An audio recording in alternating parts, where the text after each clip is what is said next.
नेवढिया थाना क्षेत्र के एक महिला ने समाजवादी पार्टी के नेता राजेश पांडे पर आपत्तिजनक वीडियो का सहारा लेकर बदनाम करने का आरोप लगाया है।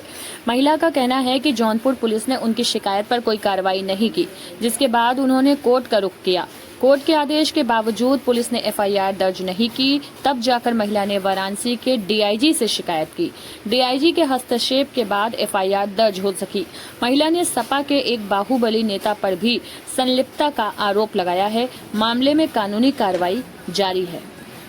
इस तरह का प्रेस वार्ता आप रखी है। मैं करमौआ गांव की रहने वाली हूं। मेरी शादी 96 में हुई थी।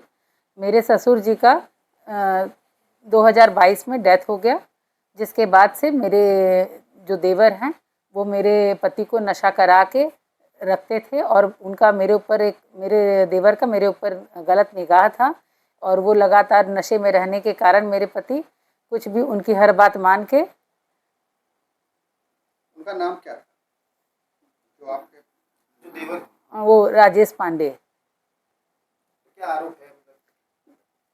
उन्होंने मेरे ससुर जी के तेरही में जिस समय उनका डेथ हुआ था उस समय उन्होंने मेरे साथ ज़बरदस्ती की। फिर मैं सब लोगों को बोली तो सब लोगों ने परिवार का वास्ता दिया, जिस वजह से मैं शांत होकर अपने बच्चों को लेके चली गई। सोची कि चलो जो हो गया हो गया। उसके बावजूद वो लगातार बीच बीच में मुझे धमकी दिलवाते रहते थे और मैं तब भी उसको अवॉइड करके आगे बढ़ रही थी। लेकिन कुछ काम से मैं आई थी कचहरी, वहाँ पे वो मुझे मिले। फिर मुझे वो वीडियो दिखा के मेरे साथ ज़बरदस्ती करने की कोशिश करने लगे और वहाँ मुझे होटल में चलने को बोलने लगे। जब मैंने मना किया तो वो बोले कि तरह तरह की धमकी देने लगे, जिससे मजबूर होकर फिर मैंने नेवड़िया थाने में गई, कंप्लेन की। कोई सुनवाई नहीं हुई। सुबह शाम बार बार बुलाने के बाद बोलते रह गए।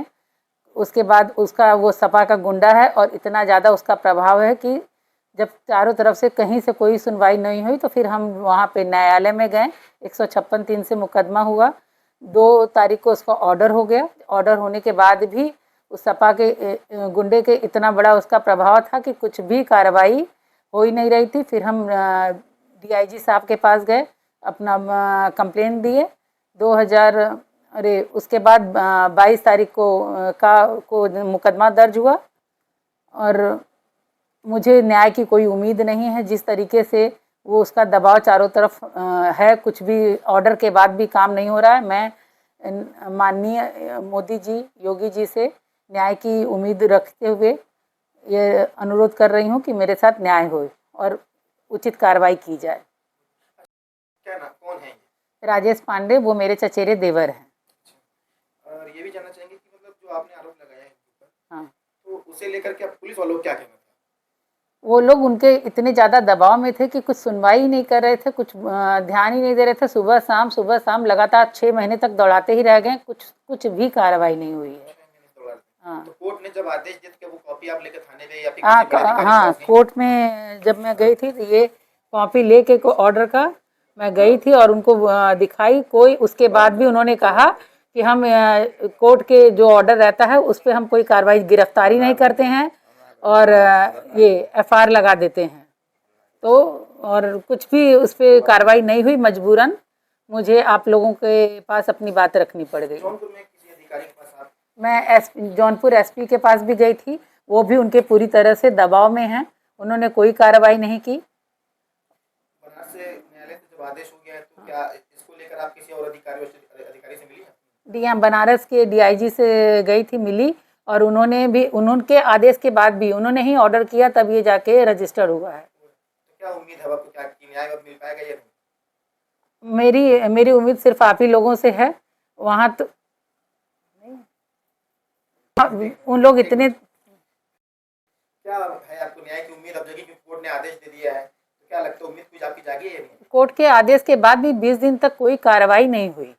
वो इतने ज़्यादा दबाव में है कि मुझे न्याय की उम्मीद नहीं है। इसी वजह से मैं माननीय नरेंद्र मोदी और योगी जी से अपने लिए न्याय की उम्मीद रखते हुए उनसे अनुरोध करती हूँ कि मेरे साथ न्याय हो और उचित कार्रवाई की जाए। अगर मांग पूरी नहीं होती तो क्या आपका अगला स्टेप है, क्या आपने विचार है? बोलिए।